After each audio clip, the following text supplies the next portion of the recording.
I keep hearing this baby Mets thing all over Mets Twitter. I'm a little confused because Taijuan Walker is in Philly now. I don't understand what this baby Mets thing is about. Episode 19 of the Mets Weekly Podcast, 60 Minutes of Brutal Honesty, begins right now.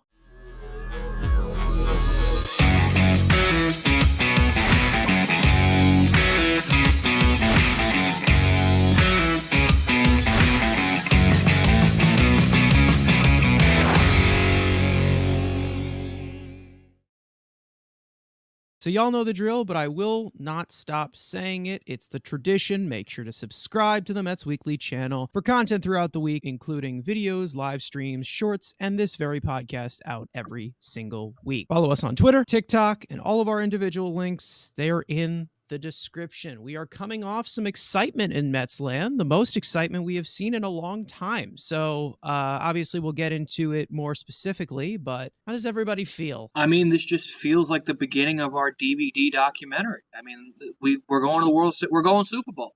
We're going to win the World Series, and this is just the beginning. Yeah, I mean, I definitely feel better this week than I did last week. I mean, I'm actually excited to talk about what happened instead of just recollect on all the bad things that happened. You know, there's definitely some exciting things to get into.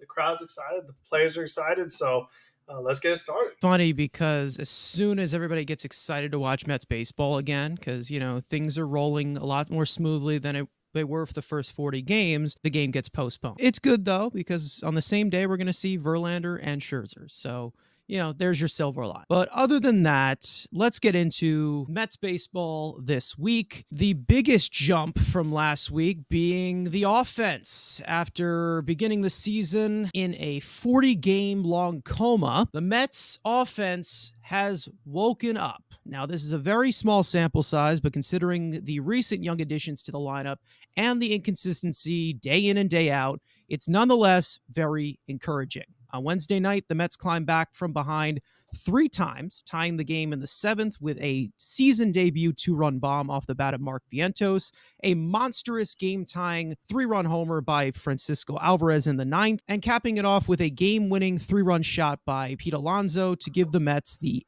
8-7 victory over Tampa. And on Friday night, the Mets began the game down early. What else is new? 5-0 to Cleveland. Francisco Alvarez struck again with the long ball to get the Mets on the board, followed by a RBI knock by Jeff McNeil to make it 5-2. The next inning, Brett Beatty closed the gap even more with an opposite field solo shot to make it 5-3. Cleveland would then tack on 2 more back the next inning, but the Mets set the stage right after with the bases loaded, nobody out, and Pete Alonso would strike again with a game-tying grand slam in the 7th, and this would eventually need to go to extra innings. But the Mets bullpen gave away the lead once again as the ghost runner scored to make it 9-7. Bottom of the 10th with the ghost runner, the kids were at it again. Mark Vientos knocked in Brett Beatty to make it 9-8, and Francisco Alvarez knocked in Eduardo Escobar with the Mets down to their final strike, tying the game at 9. And then the script was set. The runners are at the corners, 2 out, and Francisco Lindor knocked in the winning run against his old team, and the Mets staged their second comeback in the last 3 days. Over the last 5 games, the Mets offense has exploded for 10 home runs, winning 3 straight and 6 of their last 10. Pete Alonso has now homered in 4 consecutive games, and it stands alone for the MLB lead at 17. Obviously, the big takeaway is that you're finally seeing the long ball. I mean, the Mets, they just had that streak last week where I think it was like 50 innings without a home run, something like that. And I think like Escobar snapped it where they're getting totally blown out. But now it just seems like you said, Pete Alonso is in a home run every day. Are you seeing Vientos get involved, Beatty get involved, Alvarez get involved? So you're just seeing like a lot more power. And then all of a sudden, like when Carrasco is just absolutely terrible, it's 5-0. With the way the Mets offense was beginning of the season, when you saw 5-0, like, oh, game over, you might as well turn it off. Like you could just save your time. But now all of a sudden, when you can hit those long balls, one swing at a time, you don't need 10 hits to score 2 runs. All of a sudden, you feel like you have a chance. And I think that they feel that way too now, because there just seems like this week I felt overall that because it's much more exciting brand of baseball, there's literally a different energy in the crowd, which I think carries over to a different energy in the players. I mean, the way you saw Pete Alonso look like he just absolutely lose his mind in the dugout, thrusting the railing. I mean, you really could just tell that like there's a new energy in this team right now with all the long balls happening. So It's just very exciting, and it's what we've been saying. It's what we've been hoping for and wanting and complaining. We're like, you have these young kids who can hit for power, get rid of these old guys with these ground balls and walks. It's not working.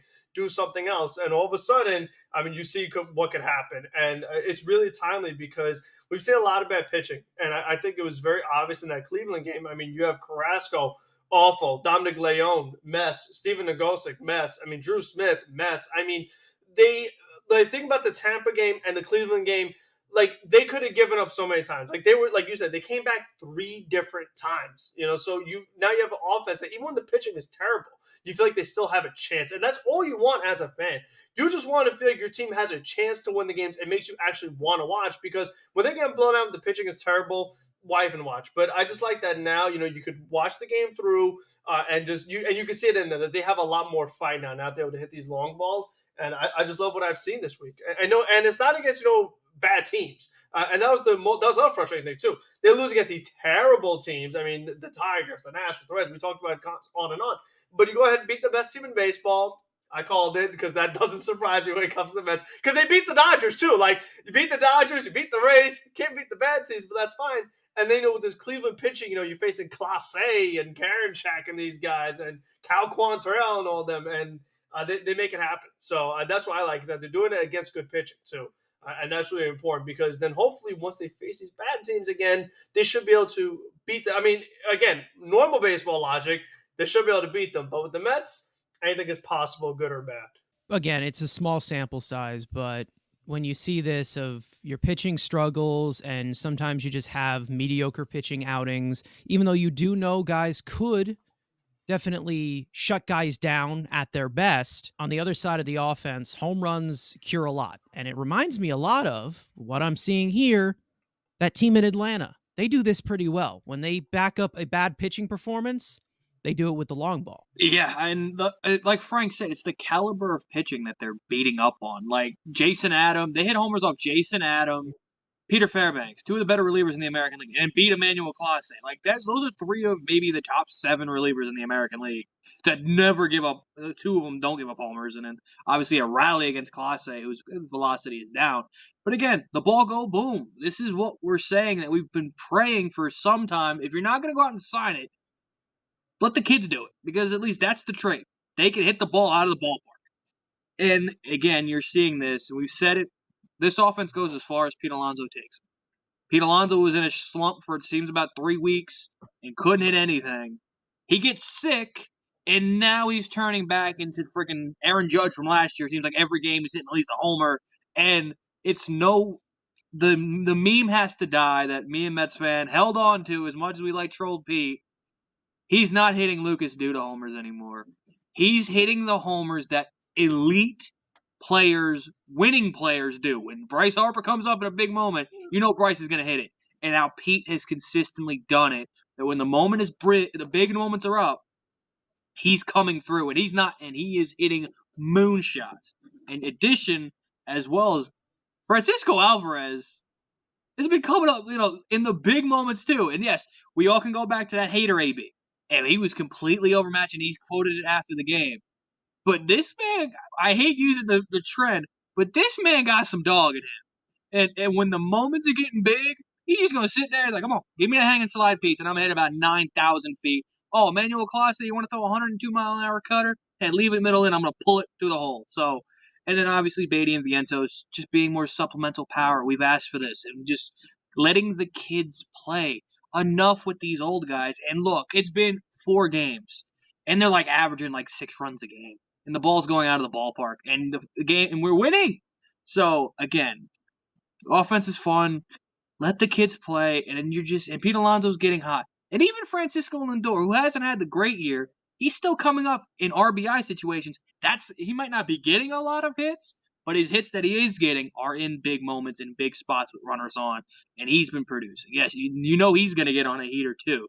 So again, it's a well-balanced lineup. We've made it clear, but the kids are finally lengthening that lineup with power that, 1 through 7, because there's still 2 black holes we'll get to probably later, but 7 out of the 9 spots, you're getting competent ABs, and in probably 4 to 5 of them, now you have a power threat in those spots that if you make a mistake, they're going to hit it out of the ballpark. P. Alonso being clutch. I think they showed the stat on the first game of the Cleveland series that like in the seventh inning or later, I think it's got like 1,000 OPS late in games. So I'll take that. And like Andrew said, it's very like, shit in the beginting of games though. I mean, I think that's the team in general. I mean, what's the stat in the first inning? Like 230 to 8 or something, something like that.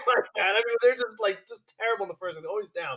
But it's not how you start, it's how you finish. Exactly. And that's the thing that Peel has been doing, like Aaron said, is like that back-breaking and also just way out of the ballpark. You're like 112 exit velo, 104 exit velo, just completely back-breaking teams.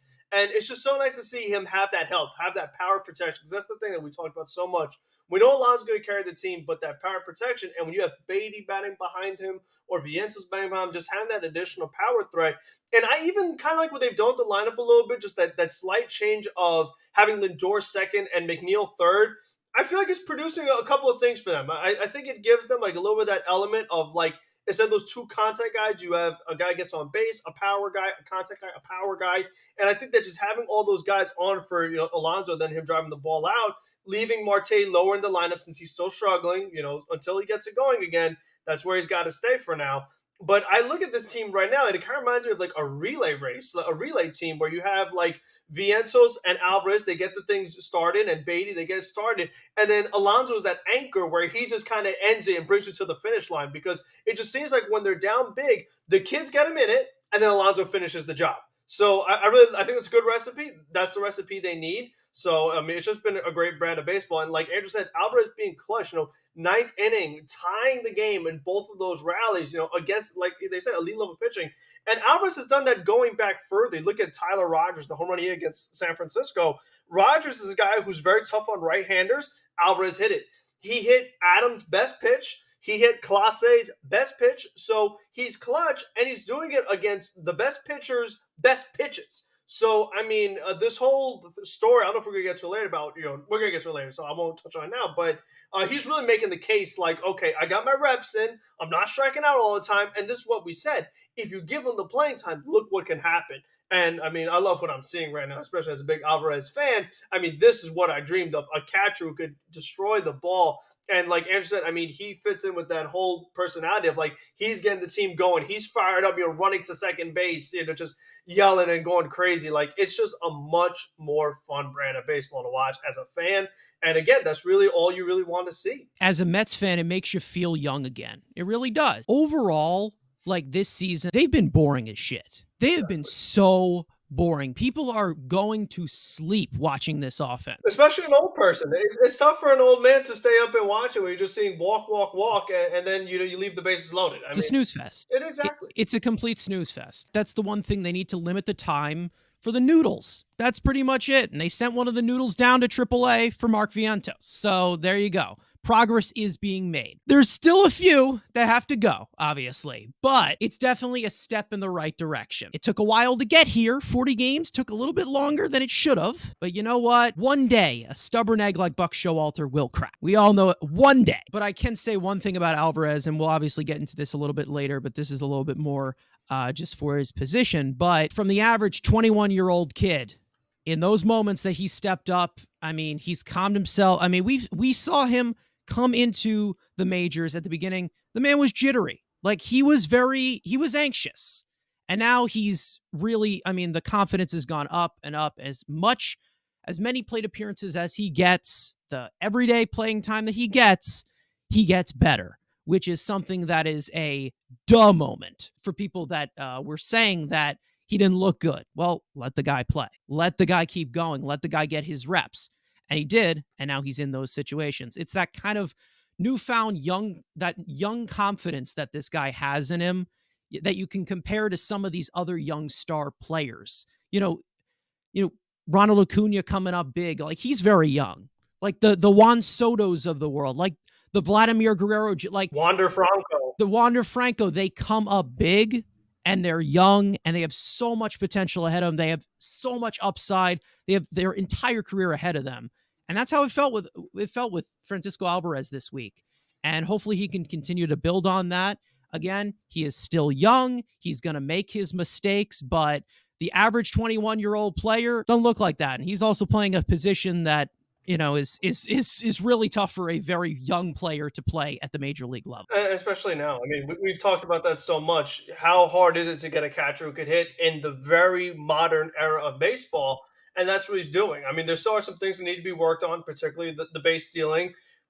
Definitely partially on the pitchers, but that's still something to work on. But I think that's another thing where I feel like he's getting closer to throwing runners out, and I think similar to plate appearances, give him more reps, I feel like he'll figure that out too. From what we've heard from like a lot of his teammates, from what we've heard a lot about the scouts, he's a hard worker and he wants to get better. He wants to keep getting at it, and he's young. He has so much time to grow, and I can't wait to see it. I really can't, because from what we've seen, the ceiling of this kid, I mean, we know how much of a star he could possibly be. And the hard work showed with his motivation to get to where he is as quick as he did, because we said it last year, he came up quicker than all of us thought he would. Now, that was partially because of how bad the Mets offense was and they were out of options. They had to do something. But I think that what you're seeing now, again, the offense was so bad, they had to call somebody up. But the fact that he's staying here, he got here quicker than we all expected. And he said, I remember he said beginning of last year, my goal is to make the majors this year.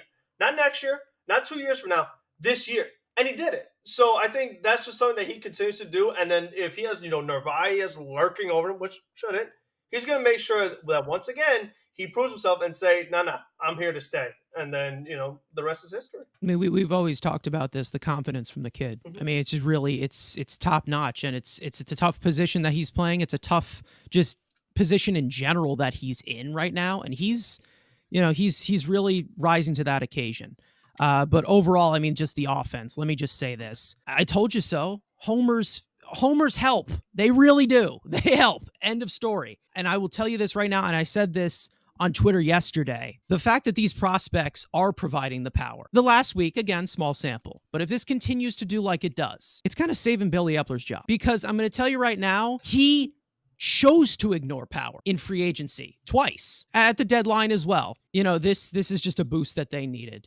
Speaking of those boosts, let's get into the guy who just was called up this week. One of the big contributors of the Mets' recent spark being Mark Vientos. He was called up to the majors, as we said before. The Mets sent down Luis Guillorme as the corresponding move for the Mets' number 7 overall prospect to make his 2023 debut. So far, Vientos is 2 for 8 with a walk, and as for those 2 hits so far, they have been really big ones, as already mentioned. A game-tying 2-run homer in the 7th inning Wednesday night, and a crucial RBI single in extra innings on Friday night. Vientos is 23 years old and is now the Mets' 3rd top 10 prospect to make their season debut with the team, joining Francisco Alvarez and Brett Beatty. It's Mark Vientos. It's what we expect. Again, for a reason he was the 7th best prospect. You've seen the best of the Mets farm system.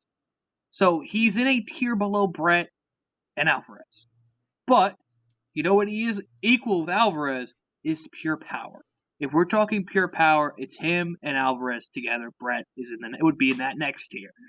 But you're seeing the ABs that you expect Mark Vientos to be is when he makes contact and makes good contact, it's going to go out of the ballpark. But he's going to have a lot of swing and miss. He still kind of has that ground ball issue that we saw last year. But it's been similar at bats, obviously having the big moment in first game of the season, big 2-run homer. And again, another RBI hit in that rally in the 10th against Class A. You're starting to see glimpses. I don't want him at third base. Like Buck, he's not a third baseman. He's a DH. You don't have 2 third basemen you have 2 third basemen on the Rockies, Eduardo Escobar and Brett Beatty. Mark Vientos is not a third base. Mark Canup can play third base. Mark Canup, in emergency, can play good third base. Don't forget him. Discrimination. It's common Vientos. I'm not one of these guys that super hyped him. I know he can hit home runs, and I think he can definitely be a home run hitter in the major leagues.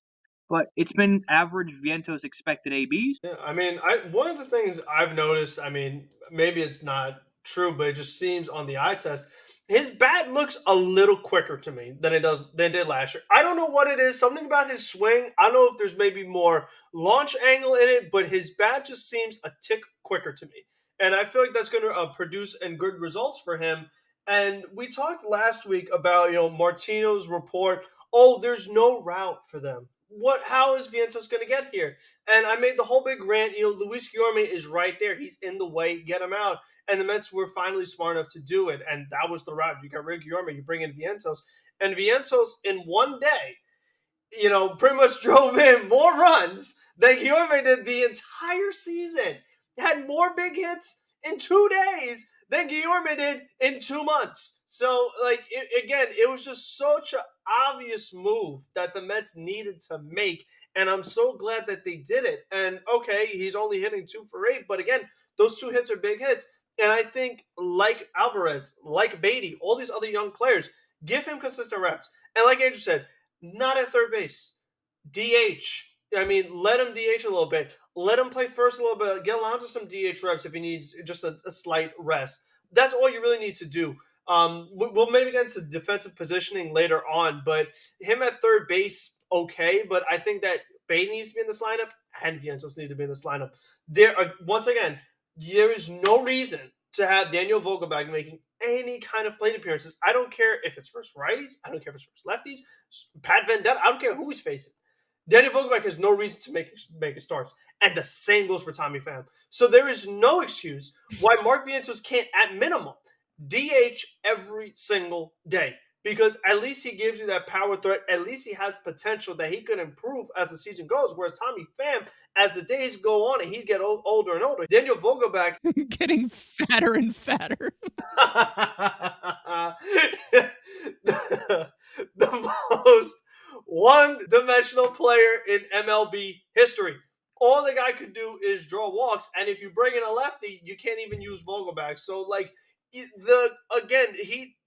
you're using a roster spot, the things that he could do is just so little. There's just so few things he could do. Why is he taking a roster spot? So we'll get to somebody else later and about how he fits into this team. But it's just Vientos, I like what I see. Like the other guys, let him keep playing because I think that we need that power back. Because what I like to see is that, as you're watching the game, as the innings are progressing, you feel like you have a chance. Like every at-bat, I feel like something big can happen. That Vientos could get an extra base hit that could drive in a run. Whereas when Vogelbach comes to the plate, when Guillorme comes to the plate, I'm like, what's going to happen here? A walk at best? But again, it just feels, the lineup feels so much deeper and when you have these power threats up and down the lineup, like the elite teams in baseball do. So I think that this is the first, the right step into what we need into getting back on track. So I really like what I've seen in just a very, very small sample. They're like, it's like a trade deadline acquisition, just Mark Vientos. Does his bat look quicker? You're right. It does. 2 different batting stances last year. A lot different. If you actually were to see them back to back, they're a lot different. And that was a huge adjustment that he did make. And it kind of fixed up the ground ball problem a little bit in AAA. But obviously, there's going to be some adjustments that he needs to make to Major League pitching. That's just going to be a thing. That happens with all prospects. But overall, the one thing that I've just seen with Vientos is, like pretty much both of you said already, what I kind of expected. I saw some ground ball issues, possibly. We saw one strikeout, only one strikeout. Great. And again, you know what? And again, it's okay. Because we have so he wasn't chasing. Yeah. He was swinging at something down the middle, which I'm fine with. And he was taking big rips. Like, we need a couple guys inside that take big rips. Because this whole, watch, don't swing. It just doesn't work. In this modern era baseball, it just does not work. So you need a guy, if he's taking some rips at it, that's fine. Because when he gets a hold of one, good things are going to happen. So I don't even mind that. Yeah, I mean, it's kind of the Joey Gallo approach, but he doesn't have that. It's got to be some kind of a balance weakness or balance strength. And I think that, it's basically just sacrificing contact for power. And sometimes you swing late, sometimes you swing early. I mean, that's just something that happens. And it's just something that is just kind of a thing in baseball now and kind of is more of a recipe for success. In my opinion, he's going to be one of those, if he's hot players. Mm-hmm. And if he's cold players. He's going to be a frustrating hitter. But what I do like about him is that what sets him away from the J.D. Davis of the world, he pulls the ball, right? He's not afraid to pull the ball. He's not afraid to actually sacrifice that contact for power. And that's why I think that he's going to be a really good situational hitter overall for this team. And he already has been so far in such a small sample size. So overall, I'm happy at what I'm seeing. I am not saying that he is going to be the big bat that protects Alonso, the guy who comes to our rescue, but this kid can hit. This is what he is here to do. And when he connects with the baseball, the thing's going to go very far. Do I see him as a good defensive player? No. Do I see him as a big contact hitter giving you competitive ABs out there? Absolutely not. But we have enough of those guys here. So Mark Vientos is able to have ABs like that. I'm really satisfied that the Mets are turning to the youth. And I really think that putting them in those situations is something that is really going to build that confidence for them as young players. And I think that they've thrived on it fairly well, and they don't buckle under pressure. I don't like choke artists. I think we all know this by now, and they're not really choke artists. I mean, they've looked really good in this small sample. They have just so much room to grow, and that starts off with Mark Vientos, and I can't wait for the next guy to come up here, and I think we all know who that is. Like you said, with the expectation of him not being like this huge piece, but like Andrew said, we still have a couple black holes left in this lineup. We had more prior to Vientos, so the fact that we kind of got rid of one and added another power threat, that's all we really needed. Even if he bats lower in the lineup, that's fine. But you definitely could see, you saw it already this week. You could just see a difference in the overall lineup that you were not seeing before. And just the fact that, like, if someone needs a day off, whatever, you still have at least one more power bat, because we saw that if anybody need a day off, you just have another bum coming into the lineup. They're just going to stare there looking for walks. So the fact that we have one less of that, I think, is a good sign just going forward. And again, the fact that these guys are young, they're going to continue to improve. That's the best part about it. That since they are basically still rookies, or the babies as they're now called, they're just going to keep improving. So that's the best part about it. We're just going to see that constant improvement. There's going to be adjustments, of course, but I think just you're going to see that overall constant improvement. And the other thing, as a fan, homegrown. That's always nice to see. I mean, whenever you see your own homegrown talent performing well, it's even more fun to watch. Let's shift over to a conversation that has a lot of moving parts to it, which we did touch up on last week regarding just Tomas Nido, but the Mets catching situation is definitely something to watch in the next few weeks. Now, there is no doubt that the Mets have their sights set on Francisco Alvarez being the catcher long term, but currently the timer for decision making is still up in the air. Last week, the Mets placed Tomas Nido on the IL due to dry eye syndrome, as he's now set to begin his rehab assignment in Single-A Port St. Lucie this week. Nido is also not the only catcher on the IL, as Omar Narvaez is currently on the 60-day IL due to a calf strain, and Buck Showalter announced that Narvaez will be beginning a rehab assignment next week. As for the active side, the Mets called up former Yankees slugger Gary Sanchez, who signed a minor league deal with the Mets last week. Sanchez had a 10-day option to opt out of his deal, and the Mets decided to promote him before that deadline with a red-hot streak performance so far in AAA Syracuse. Now, as for that corresponding move, the Mets sent down Michael Perez to AAA Syracuse, who had one minor league option left. Now, this opens up a lot of uncertainty down the stretch of the season. I'd say that the three main questions here that will be eventually answered is, will Alvarez get sent down once Juaner Nido or Narvaez are healthy? Will Nido ever even play again for the Mets, which we already talked about? And will Gary Sanchez stay if he is producing? I'll answer one of your questions. So if the Mets send down Francisco Alvarez in favor of Tomas Nido, we've seen a lot of Frank rants over the past few years. But if that does happen, you will see the ultimate, the all-time Frank rant if Francisco Alvarez gets sent down in favor of Tomas Nido. So that better not happen, for the sake of everybody's eardrums and my heart and my voice. For the sake of that, that better not happen. So let's just get that out of the way. But this is what I've been saying all along. And when everybody was arguing with me in the offseason, oh, well, you got to sign the veteran Narvaez and just he's too young, Alvarez. He's still not ready. He's not ready. And then look what happened. The old man got hurt, and the young kid came in and hit home runs. So, again, there's another $10 million that Billy Epler wasted. So, again, why would I give Epler credit when he continues to just do dumb stuff and sign all these old guys that you didn't need? You had these pitching priorities, these other priorities, and you signed another catcher. And then, you bought out the need arbitration years. So, for me, it's like, I'm good with what we got right now. I'm good with this. You give me Alvarez starting full-time, great. And he can actually hit. And then when he needs a day off, Gary Sanchez pulls the ball and hits fly balls. Oh my gosh. So I'm good with that too. I'm fine with that. As a backup catcher, like Ramon Castro, every now and then he'd make a start, hit a home run. That's good with me. I'm cool with that. So I would leave it the way it is. Forget Nito and his dry eye and he can't see. No, thank you. And then Narvaez, I never wanted him in the first place. Since he's so good and has so much value, why not trade him and get some pitching? How about that? You replace Carrasco and you replace David Peterson. How about get some pitching? You could use catching help. He's such a top priority. That's why you have to sign the guy. Why not trade him? Because if Alvarez should be here, and again, like, it would be such a bad decision, not only for the on the field. Like, Alvarez is doing really good. You see the team winning now. He's hitting home runs. But also the psyche of the young guy. The mental makeup, if you're sending him down, what a confidence. You really hurt his confidence right there if you do something like that. So I think that would just be the total wrong decision, whether it's in favor of Narvaez or Nito. If you want to send down Gary Sanchez in favor of Narvaez, that's fine. But I think that even when Narvaez comes back, Alvarez should still be the full-time catcher because, again, he needs these reps to really show what he's capable of. So I think that should be the route.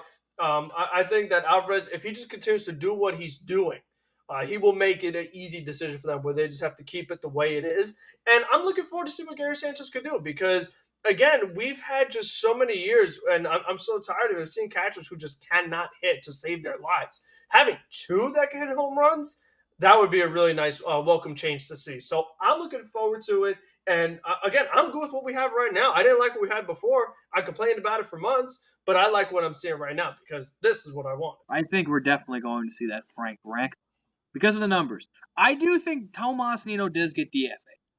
I think that definitely does happen. Of all the people they decide to choose to buy out their arbitration years, Tomas Nito should not have been that guy, but they did. Because they are more willing to eat $1.5 million or whatever the hell Tomas Nito, $1 million and change that he makes, than Omar Narvaez, making 9.5, whatever the hell, 8, whatever the hell his contract is, something like that, high 7, whatever. But I do think Nito does get DFA. Narvaez becomes the backup. Gary Sanchez is a flyer until those guys, one of them are ready, the 2-week stretch, to see if he has anything. If not, they'll DFA him too. That's what I do think they should DFA Nito. Will they? If Alvarez needs to continue to hit and like you said, Frank, make it impossible to send him down.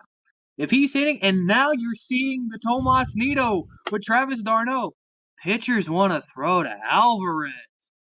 You want to start a mutiny in your pitching rotation of now that they want to throw to the kid that was supposed to be, a walrus behind the plate. Now he's one of the best defensive catchers in the game. And at 21 years old, God knows what he's going to be when he's like 26. Hell, he might be the next coming of JT Realmuto and Johnny Bench combined. There is a world that they're going to say, you know what? We like Tomas. We bought out Tomas Nito's arbitration. We gave a 2-year deal. Why lose a guy when you can have the depth? And especially the catching position. Like we said, we've already been through 5. You don't think in the dog days of summer this isn't going to happen again? Even if we get all healthy, everybody gets back healthy. You don't think, Nito's Helen Keller disease popped up again. He got hit a foul ball off the mask, and boom, there you go. Oh It's been a while. I haven't said anything stupid in a while. Okay. She's dead. She ain't coming for us. Don't worry. She ain't dead. She's not going to cancel. There's no way I'm cutting that out. I have said it, and I'll continue to say it. Once you called up Alvarez, there's no turning back. You start his clock, there's no turning back unless he turned into Joey Bart, which we haven't seen. You've seen the opposite. Great defensively, and you're hitting the power. But I could totally see, especially if this was a position like second base, I think there's definitely, you keep the kid. The tax of a catcher, I think they want to keep as many possible catchers on the 40-man that they possibly can. It would not surprise me if all of them are healthy. Alvarez is playing every day again, back with Ronnie in Syracuse. Because, again, with the catching position, one foul ball to the head, one foul ball off a hand. Oh, get Alvarez back up here. It's too taxing. And then, should it be? No. He should be the catcher every day, and we're not having this conversation. Narvaez is the backup, cool. We'll see if we get anything out of Gary Sanchez and maybe taking the DH spot. But, again, Gary Sanchez would take away AB and Mark Vientos. So, again, I don't see Gary Sanchez as a long-term option. Again, it's 2 weeks. We'll see what he can do for 2 weeks. He's going to play tomorrow at some point, one of the games. We'll see what he does, see if he catches fire. But I just think they're going to keep the numbers game. As stupid as it sounds, at that position, you want to keep as many as you possibly can. Again, we've been through 5 in a month and a half. Who knows? Again, we're going to get hot, concussions. And again, we have 2 blind catchers. So who knows? They could turn into Richie from Benchwarmers. They take a fastball right to the mask and boom, concussed. So they want to keep as many guys possible as they can. Is it the right decision? No, because Alvarez should be the everyday catcher, and there's no discussion. I think I'm pretty much at the same position as you guys with Francisco Alvarez, but I'm at this point where, for how well he's been hitting recently, as to compare to how well our typical catchers usually hit, I fucking dare you to send him down. I dare you. I dare you to send him down.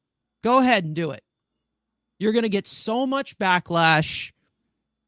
Go ahead, do it. And he's not even considered a prospect anymore. So you're just bullying a kid. He's not even a prospect. You're just bullying a kid. Child abuse. Ridiculous. As for the timeline with Omar Narvaez and Tomas Nido, it looks like Nido's going to probably be healthy before Narvaez, but I'm waiting for Narvaez to come back because it looks like he has a roster spot locked in. It obviously with that contract, he's going to be there. When Narvaez comes back, I think that there should be a decision made in this whole situation with Gary Sanchez.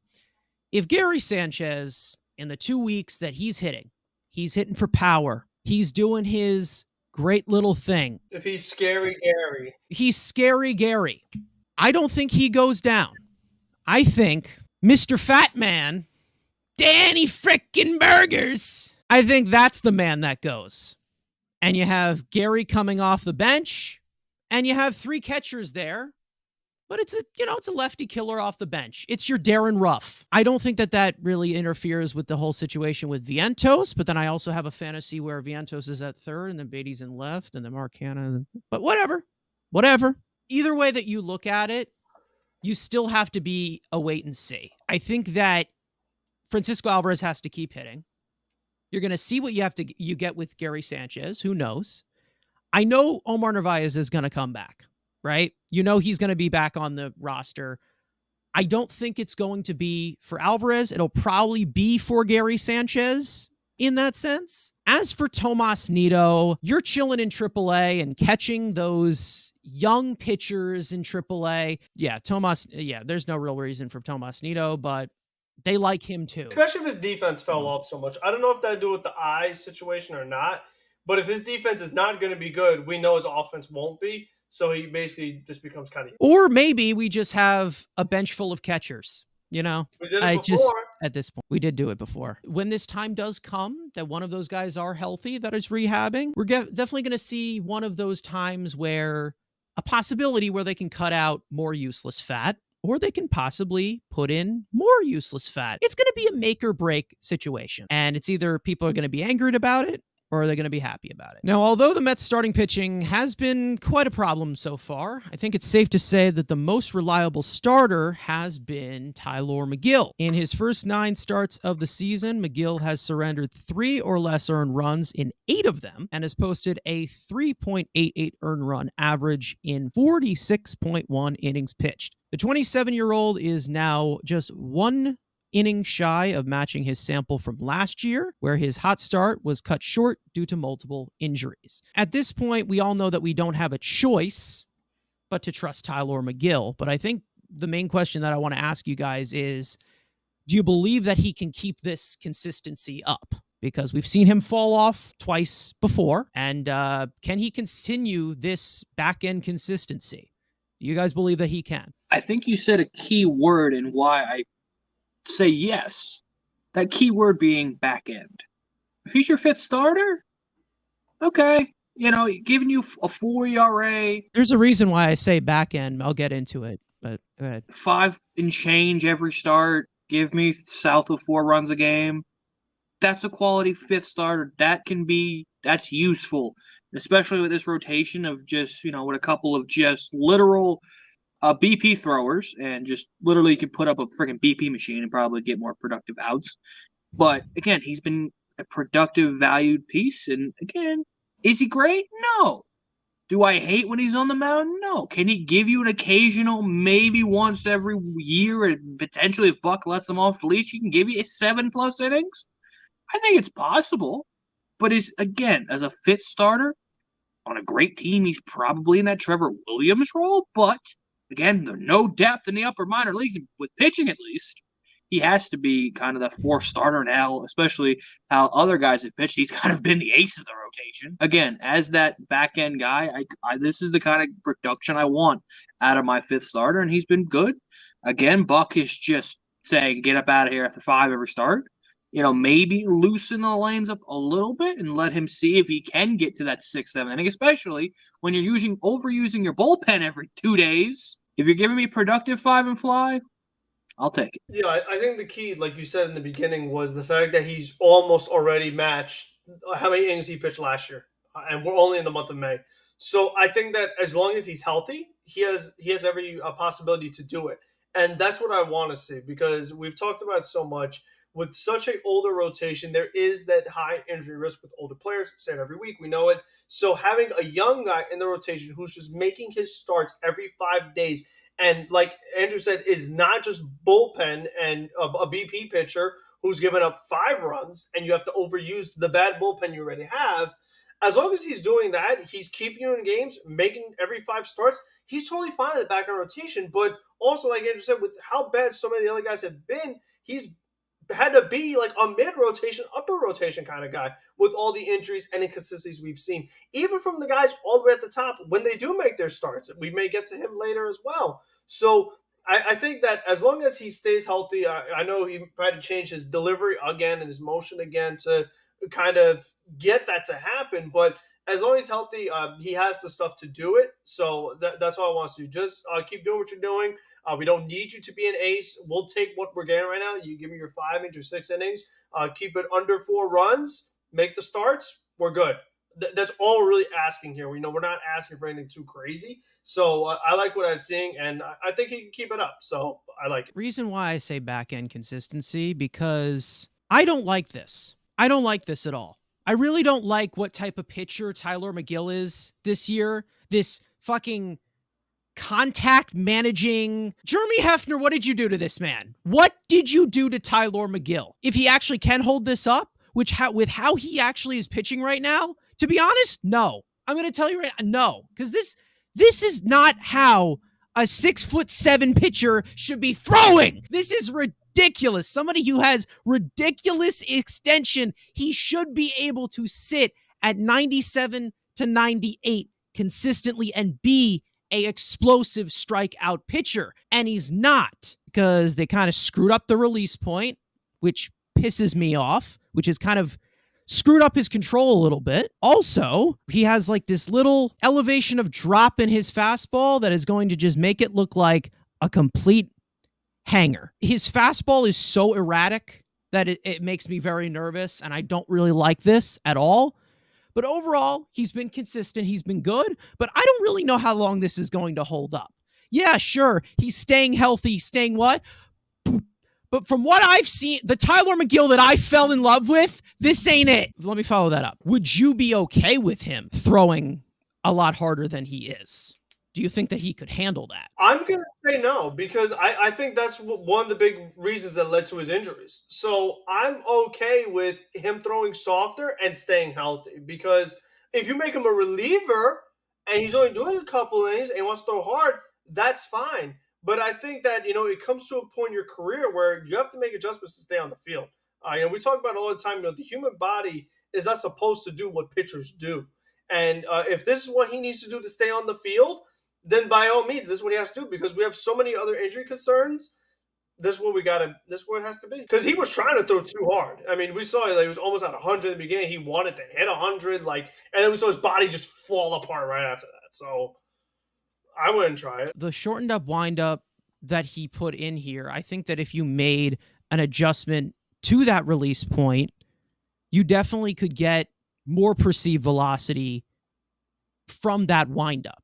And that's something that really frustrates me, because the problem with him is that you need like a more of a horizontal movement than vertical movement with a fastball.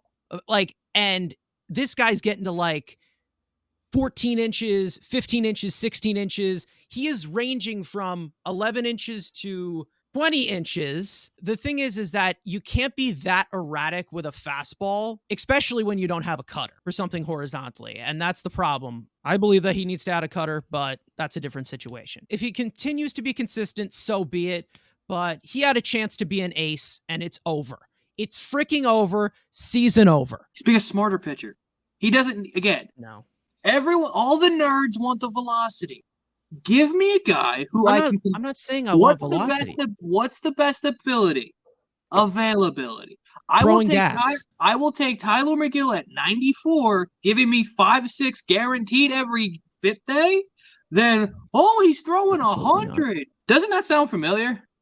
When you're just trying to throw consistently 100 and you're always getting injured, right? But being the smarter pitcher and say, you know what, I'm going to do best for my body and still be productive, but be dependent. You know, it reminds me that he got compared to that very guy you're talking about. What a coincidence. And we're talking about consistent being reliable. And we all know reliability and, availability or whatever, and coming through when it matters most. Well, there was that certain pitcher, not a thrower, who gave up 7 runs to the swinging Padres when it mattered most. And then there was that other pitcher and thrower who's now in Toronto who choked up in the playoffs. But then there's also that ace, that generational talent who gasses 100 and strikes everyone out, who actually showed up. You want to play narrative ball? I'll do it with you, bitch. But the guy you're talking about is also hurt, right? That guy that you replaced him with, what was he doing for the first month? Oh. What was that guy doing for the first month? Verlander? Are you talking about Verlander? No, Jose Quintana. I'm talking about Eric Orsi, actually. What was he doing for the first month? I told you I didn't want a 40-year-old pitcher, so I'm in agreement with you there. So going from one 27-year-old pitcher to another, that brings us to David Peterson. Now, last week, the Mets sent Peterson down to AAA Syracuse for the second time this year after another rough performance. In 39 innings pitched, Peterson has posted an 8.08 earned run average and has surrendered a total 8 home runs in 8 starts. One of the noticeable differences from last season was Peterson's slider, which has posted the worst run value in all of baseball at plus 13. With still encouraging batted ball peripherals, the Mets are giving Peterson the chance to figure it out and make adjustments in AAA. I know that there's a possibility with how old our rotation is. We might see him again, but that's not the question. If he were to figure it out, does David Peterson deserve another shot in the major leagues? Should the Mets give him another chance? I mean, it's been bad this year. I mean, there's nothing I could defend here. It's just like you said, the slider was what was good for him. Now it's just not there. I don't think he should pitch for this team anymore, but again, there's a lot of guys on this roster that should not be on the mound anymore. So I think that we're going to see him again at some point. I don't think there's a scenario where it's like, we'll just let him figure out the minors and we'll see what happens next year. I think this team has such a lack of depth that he's going to come. He'll be back. He obviously, yeah. Like he just came back after being sent down. He'll be back again, especially how much it rains here. I mean, we're in the midst of having another doubleheader. So he'll be back. Should he be back? Probably not. But again, there should be just a bunch of new pitchers on this team in the offseason. We said a million times. So this is the situation they put themselves in. Again, for every single week, having a bunch of older pitchers and not signing any other, major league pitchers, you're going to end up having Peterson make a lot of starts. That's what you signed up for. You had to know that was a very distinct possibility. So, I was a Peterson believer. You weren't, and he's been terrible. So that's the situation they put themselves in. They should have been aware of that and know that this is possible. And look at the position they're in, where we're now what do we do with him? But what I will say is, even though he's not on here, Jordan Lucchesi had a great start for AAA. I think it was either today or yesterday, whatever. Right. And again, even though Lucchesi didn't have too many great starts, he still had a couple pretty good ones. So he's the guy I'd be willing to give another chance to instead of Peterson. Especially when Carrasco, he comes back and looks like crap again. So I would just rather have Lucchesi have an opportunity than Peterson or Carrasco. but that's just me because he's the guy I've seen the most out of. Comparing him to just the other, it's not that Lucchese's been amazing. It's just that the other guys have been so bad that I'd be willing to give Joey Lucchese. Speaking of lefties, just specifically, Jose Quintana's knocking on the door. He's coming close to coming back too. So Is he? About a month. That's the best case scenario. I still wouldn't. I'd still be surprised if he showed. Again, the key word is deserved, but again, Drew Smith hasn't deserved shit for 3 years, but yet he's still here. So, does he deserve? No, because he's pitched god-awful. But again, like Frank has said, in the pathetic upper-level depth of pitching, there is nobody else. Dylan Bundy's out here getting popped for sticky stuff. Eric Orzi's getting popped for sticky stuff. So really, we ain't got nobody. He's the next call, and like you said, he's already bit up once. So does he deserve it? No. But the piss-poor depth in the starting rotation is going to push him to get another and another and another opportunity until they get some pitchers in the upper minor league. We'll get to one in a little bit, but there's still nobody. All of their quality starting options, not relievers, a lot of these guys are going to probably end up being relievers, are an A-plus ball, a rookie ball, and ones in double A. So he's going to get them. Does he deserve it? No. But again, this is what Epler has said. Oh, you want to build a 40-man roster. Well, you didn't even build a good 40-man roster of depth. You didn't even build a 26. I mean, forget 40. I mean, let's get a 26 sorted out. Then we can worry about 40. You dope. And the only flyer you want to take is Dylan Bundy, who's getting slapped around. It's the fault of Billy Epler. He won't just trade Carlos Carrasco for 5 AAA pitchers or 3 AAA pitchers. Not looking at assets and saying, hey, all right, guys that get DFA'd, even if they're bad, bring them into the organization because, hey, could they give you 2 fluke starts? That's kind of the guy, and they won't even do that. Even we'll get to relievers maybe. Like, there's been so many relievers DFA'd. Yes, they're horrible statistically and probably look like poo. Can you give me 3 to 4 good outings? That's what I look for these waiver wire type guys. And he's done it and tried it with, like, Leome and these guys and Dennis Santana, but he won't do it with starting pitching. So, does he deserve it? No, but he's going to be back up here probably in the next 2 weeks. Frank, remember when the season started? I think we jokingly, I talked about David Peterson might be out of the league in 2 to 3 years. I don't remember that. I'm old. I forget things very quick. That's one of the main debates that we've had that I've definitely remembered fairly well. And obviously I was joking at that point, but we're not that far off. I mean, this guy's 27 years old, right? He's been pretty bad this year. I can't say that there's nothing promising about him because there's stuff that he did improve, and then there's also some stuff that look even worse. I can tell you right now that compared to any other pitcher, especially even Carrasco, this guy is still the biggest mess with runners on base ever. A head case with runners on base. But overall, I never want to see this guy again. What I say all the time, David Peterson was a first-round pick. First-round pick comes with first-round pedigree and first-round potential, first-round expectation. He has not met that expectation whatsoever. The guy works in 10-inning intervals. And now we're just getting all bad innings right now. We've had this debate since the beginning of the season of Tyler Megill versus David Peterson for the back end of the rotation. Even though both of them we knew were going to have key starts in the rotation, who did we trust more?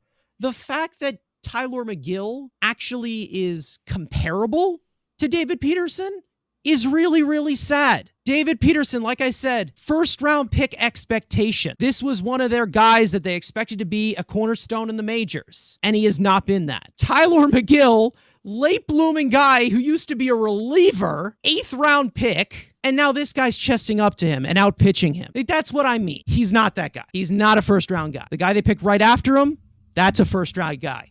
I won't get into that. The next guy that we're going to talk about is someone that I want to see there before, but the fact that we've saw some even a little bit more consistency from Joey Lucchese of those down early to full-on blow-ups, I'm trusting Joey Lucchese.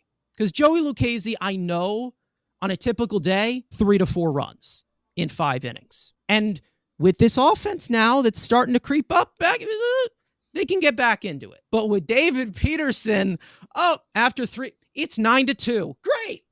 What are we going to do? Nothing. Every game counts now because the Mets started off slow. They got to get back into it. They still have a rhythm to get back into it. And they need the starting pitching to perform. And I don't want to see, like we've said before, Dominic Leone and Steven Nagosic and Tommy Hunter all stacked on each other because David Peterson threw 2 innings of 7-run ball. No, I mean, your complaint last year, your main complaint was the walks. He walks above 10%. He's never going to be successful if he keeps walking this many batters. He won't be a major league pitcher. He doesn't have the walk problem anymore. He fixed that, and now he sucks. So it's like maybe he should have been walking people all along because he seemed to have more success walking batters because a walk is better than a home run. So I think it was just, trying to miss bats. I think that's what he was going for. So I need him to get back to that.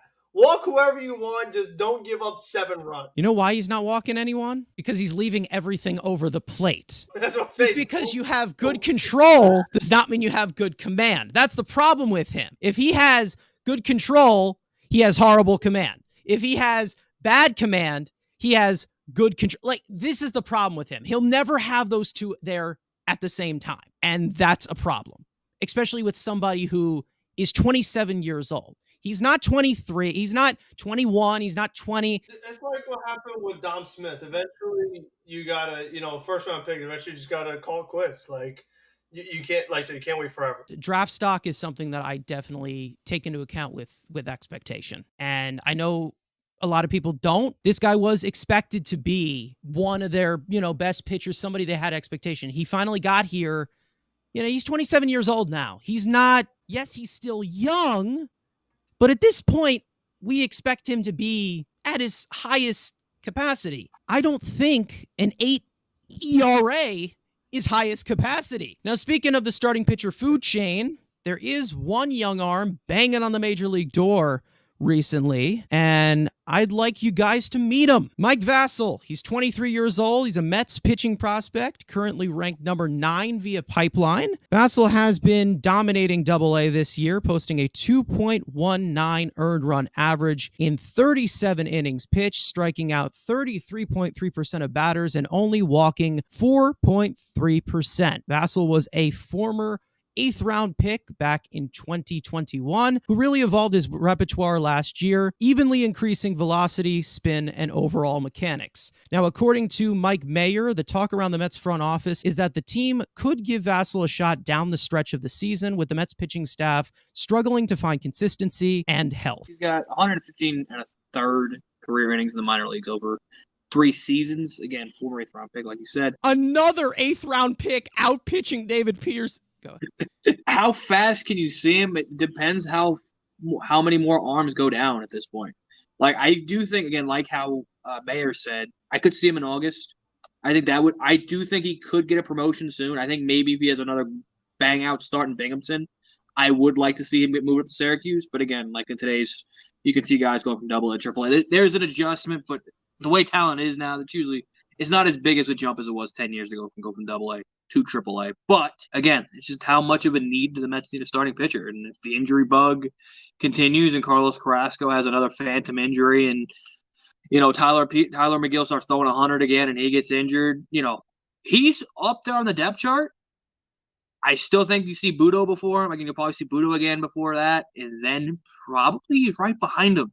Like, there's really nobody else after him, especially if he keeps pitching the way he is down in Double-A and he just keeps dominating. There's not a lot of guys after the fact. He is probably, again, July, maybe if he continues to pitch well and that depth is needed, I could definitely see him getting at least a couple of starts in AAA. I would like to see it. But, again, he's more next year. If everything was perfect, you wouldn't probably see him till next year. But knowing this team, especially with no upper-level AAA pitching, he's the closest pitching prospect to the big leagues. You did it before. It worked once.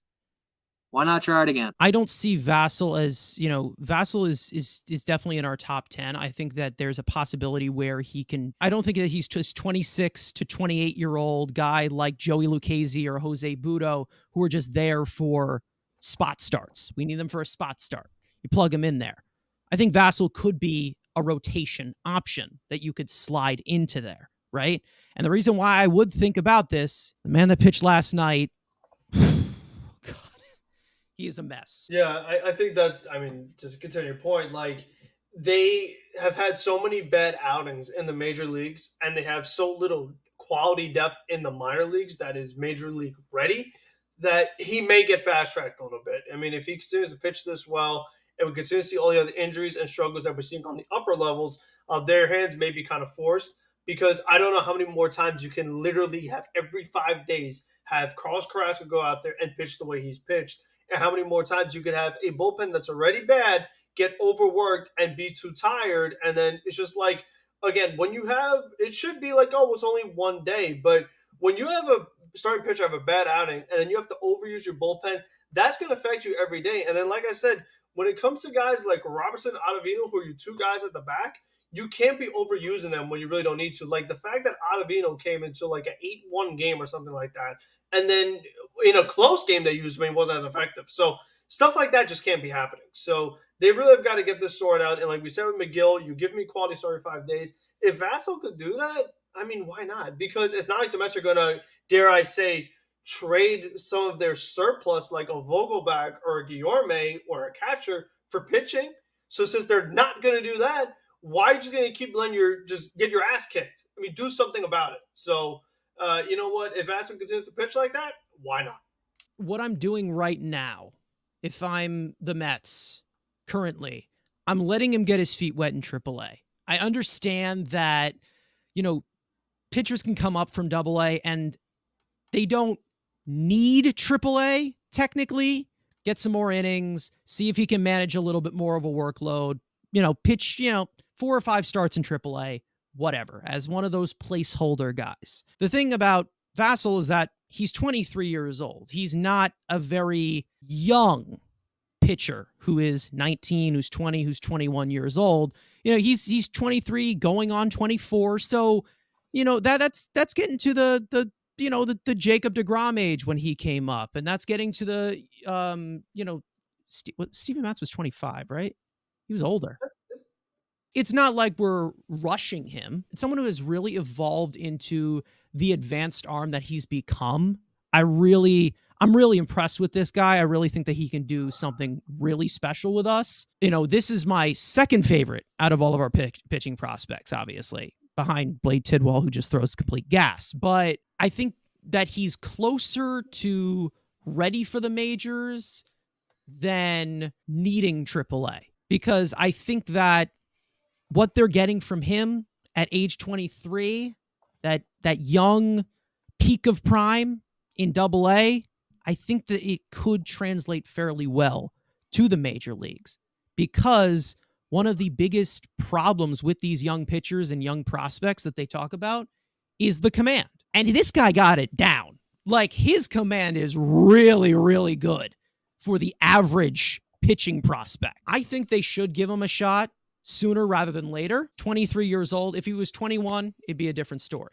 I did talk a little bit more about Mike Vasil in a separate video a few weeks ago, if you want to check that out, of some underrated prospects. But no, I really like what I'm seeing from Mike Vasil this year. He looked really good last year. We also got to see a little bit of him in spring training last year, and he made Matt Olson and Ronald Acuna look a little silly. So something that we can definitely build on. Small sample, whatever, take it with a grain of salt. But I definitely like what I'm seeing from him, and I think that he could be a reliable piece, a young piece that we're not used to in this old rotation.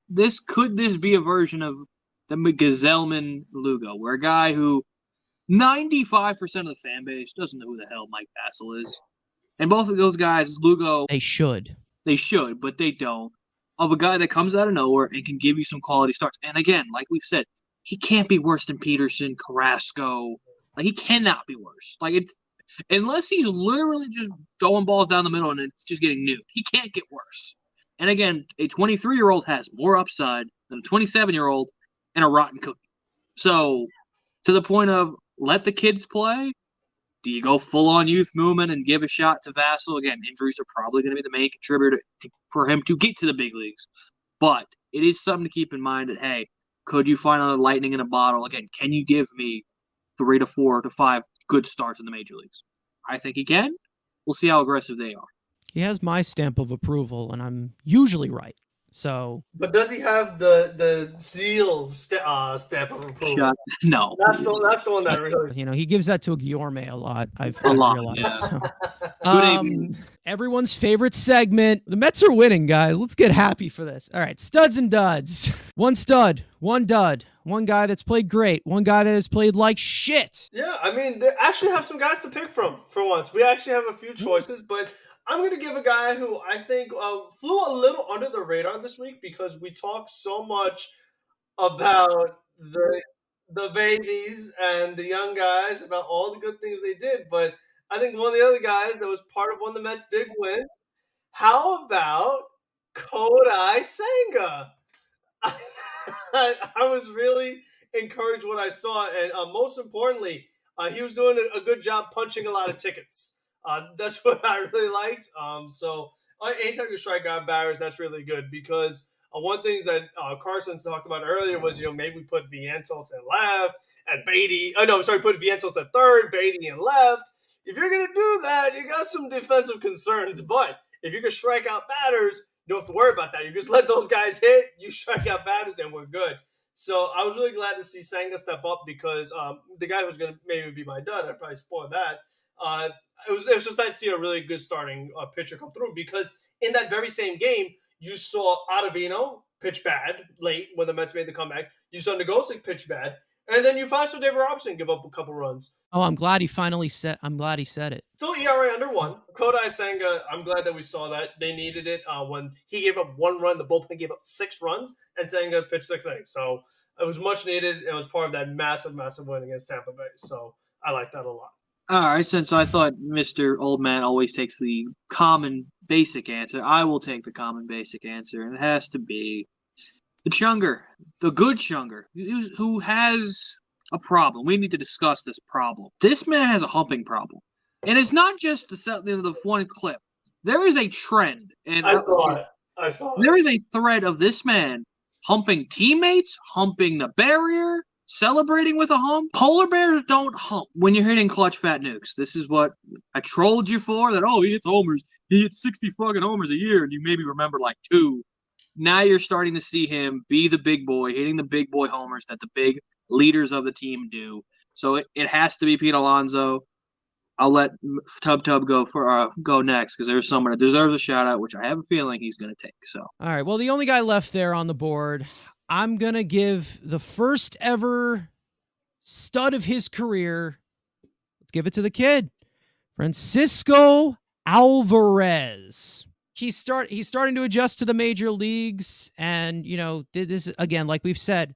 It's a tough position to play, especially at a young age. It's a lot to learn, and he's done it with poise so far, and I'm very impressed. And now he's starting to hit, and he pulls the ball. He hits nukes. Yeah, that's what I love. Like, it's just they're no doubters. That's one of the things I always liked about him, even when he was in Brooklyn way back when. Like, when he hits it, I mean, there's no cheapies, there's no wall scrapers. He's destroying the ball. I also love the intimidation games he plays with these pitchers when they throw inside to him. Yeah, he stares them down when they hit him. I mean, he's not playing around. So listen, I'll take the fire. I'll take the young fire. Why not? I've said it before. I don't mind being the most hated team in baseball. So who do we want to shit on? There's 2 point blank candidates. I'll take one. Mark Canha. What the hell has happened to you? Like, you're used to at least giving me competent AB. You're not even working counts. You're not hitting the ball hard. You're just hitting these weak-ass James. He has taken the role of James McCann. Weak-ass ground ball to short. Weak-ass ground ball to third. No power. And he made it in spring training. I'm going to hit more homers. You'll be lucky to hit 5. You have 3. Somehow this man has hit 3. It's just unwatchable at this point where it's just like, and he's hitting in front of Alvarez, and I'm just like, put him in the 9 spot. Have the 2 black holes hit 8 and 9 and be done. There's a lot of guys to choose from for this for sure, but the guy I'm going to go with, we talked about him last week, Carson and I. How long will the good times last? Well, as soon as we finished up that episode, Drew Smith, welcome back to the minor leagues, because what in the world got into this guy? He saw the damn models, and it happened again. He did at the same sample. 14 innings. Learned his lesson. Stay off The women. I mean, come on now. You know damn well that you can't focus.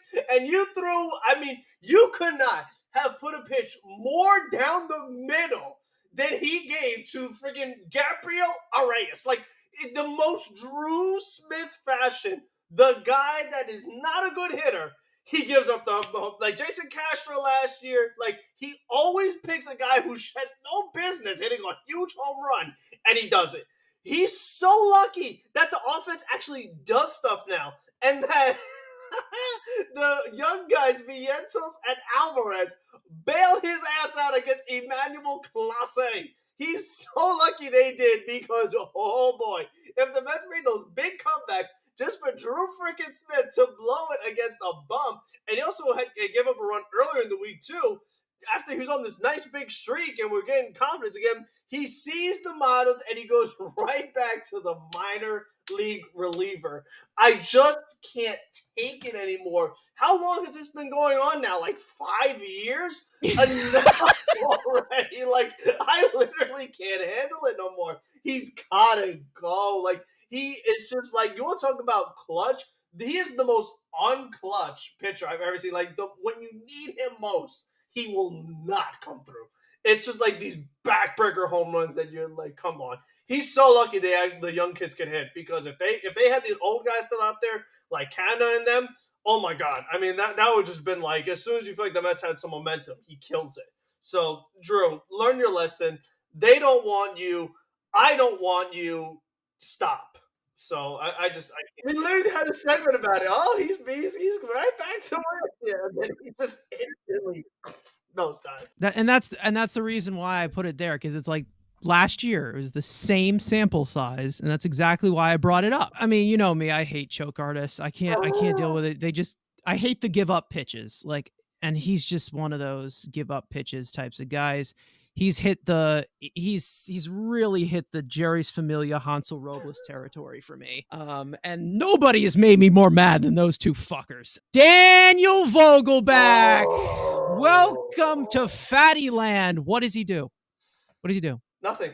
I told you, one even that dimension he came on base now. He's like 0 for 10 or something like that. He's just so useless, right? He does literally nothing. The size of so many dimensions and one dimension. Hold on, time out. What? If he doesn't draw the walk in that ninth inning, Alvarez's homer isn't a game-tying homer. So he's productive. Yeah, look but at the WRC wait a club. second. Here's the thing, though.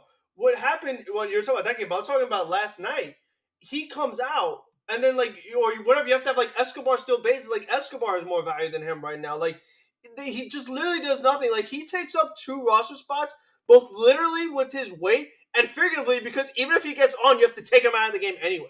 The guy takes up 2 roster spots for what? He's just so damn useless. So that brings us to your rapid fire stories. Mets lefty Jose Quintana has officially received the green light to throw off the mound after his CT scan on Friday. The timeline for his return is still unclear, but the Mets are reportedly aiming for early July. After his rehab assignment expired, the Mets transferred Tim LeCastro to the 60-day IL with a UCL sprain in his thumb. Tim LeCastro is now out of minor league options. In the corresponding move to activate Carlos Carrasco, the Mets have optioned left-handed pitcher Josh Walker to AAA Syracuse. The 28-year-old southpaw made his major league debut on Tuesday, pitching a scoreless inning in relief. With Francisco Alvarez and Brett Beatty graduating from prospect status, Pipeline has updated the Mets' top 10 prospects list. Last year's first-round pick, Kevin Parada, has now moved up to the number 1 spot, followed by his Brooklyn teammate, Alex Ramirez at 2. With a game-tying grand slam on Friday night, Mets slugger Pete Alonso has now tied former Mets first baseman Lucas Duda for the most home runs in Citi Field history at 71. Alonso also achieved this feat in 430 less plate appearances than Duda. Parting words for episode 19, the Canna episode. Anybody, any other guy we can think of? The Ryan Church video. Yeah, Ryan Cordell up video. Keep doing it. Keep going. Keep hitting home runs and keep making it fun, because I'll tell you what, we've seen the babies come through, do some good things. There's one more baby. He's there waiting.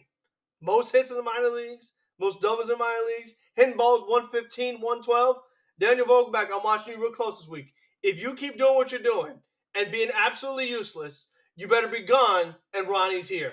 That's all I'm going to say. Because these other guys, I mean, what more does Ronnie got to do? Like Carson said, we're going to get to the point where I'm going to say, forget your defense. I'm putting Vientos at third. I'm putting Beatty in left.